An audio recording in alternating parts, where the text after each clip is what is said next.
नमस्कार जय हिंद दोस्तों, स्वागत है एक बार फिर से आपका आप यूट्यूब चैनल स्टडी नेट पर। दोस्तों, जैसा कि चर्चा में था शिक्षक साथियों के स्थानांतरण और फाइनली उसी संबंधित एक महत्वपूर्ण अपडेट्स देखने को मिली है, क्योंकि लगातार इंतजार कर रहे थे अपने स्थानांतरण को लेकर। और फाइनली मैं आपको बता दूं कि आप समस्त शिक्षकों के स्थानांतरण से संबंधित एक महत्वपूर्ण या फिर कहें कि एक बड़ी अपडेट्स देखने को मिली है। दरअसल मैं आपको बता दूं कि स्कूल शिक्षा विभाग में जो कि आप सभी के तबादले किए जाने थे, उसके लिए एक महत्वपूर्ण अपडेट्स देखने को मिली है, और जिस पर बताया गया है कि जैसा कि उच्च पद प्रभार की जो प्रक्रियाएं हैं वह प्रचलन में है, और साथ में इसके लिए जो प्रक्रियाएं हैं उच्च पद प्रभार दिए जाने संबंधी वह 25 दिन और भी इस पर कार्यवाहियां की जानी है। कहना यह है कि उच्च पद प्रभार की जो कार्यवाहियां हैं या उच्च पद प्रभार की जो प्रक्रियाएं हैं वह 25 दिन और भी इस पर चलेंगी। और यहाँ पर बताया गया कि चूंकि यहाँ पर उच्च पद प्रभार और इसके बाद यहां पर बताया गया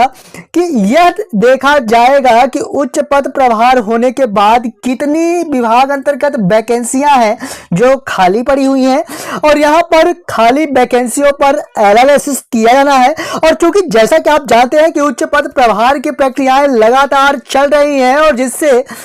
कहीं ना कहीं अध्यापन कार्य प्रभावित हो रहा है, और साथ ही में अतिथि शिक्षक भर्ती प्रक्रिया भी काफी लेट से की गई। तो यहाँ पर बताया गया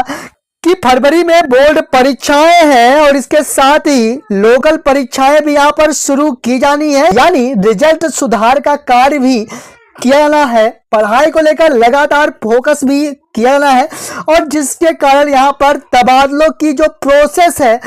तो वह की जाती है। तो निश्चित ही कह सकते हैं कि इसका असर पढ़ाई पर सीधे देखने को मिलेगा, इस प्रकार से कहा गया है। साथ ही में उच्च पद के प्रभार की प्रक्रिया पूरी होने और फिर खाली पदों की जानकारी को यहाँ पर मंगाने के बाद ही तबादले करने या नहीं करने पर विचार हो सकेगा। तो फाइनली कहना यह है कि यहाँ पर अभी तबादले को लेकर यानी स्थानांतरण को लेकर जो चर्चाएं चल रही थी उस पर कहीं ना कहीं अभी संकेत इस प्रकार से देखने को मिल रहे हैं कि इस शैक्षिक सत्र में किया जाना काफी मुश्किल का विषय बन रहा है, क्योंकि यहाँ पर पढ़ाइयों को भी मद्देनजर रखा जाना है, और उच्च पद प्रभार और साथ ही में दूसरी तरफ अतिथि शिक्षकों की भर्ती प्रक्रिया भी देरी से हुई है, जिसके कारण पढ़ाइयां निश्चित तौर पर कह सकते हैं कि काफी प्रभावित हुई है, और जिसके कारण यहाँ पर स्थानांतरण प्रक्रिया जो कि की जानी थी उसे लेकर स्थितियां स्पष्ट नहीं हो पाई है, या फिर कहें कि काफी कम संभावनाएं बन रही हैं आप समस्त शिक्षकों के स्थानांतरण संबंधी। फाइनली कहना यह है कि शिक्षकों के स्थानांतरण के जाने की जो प्रक्रिया है या फिर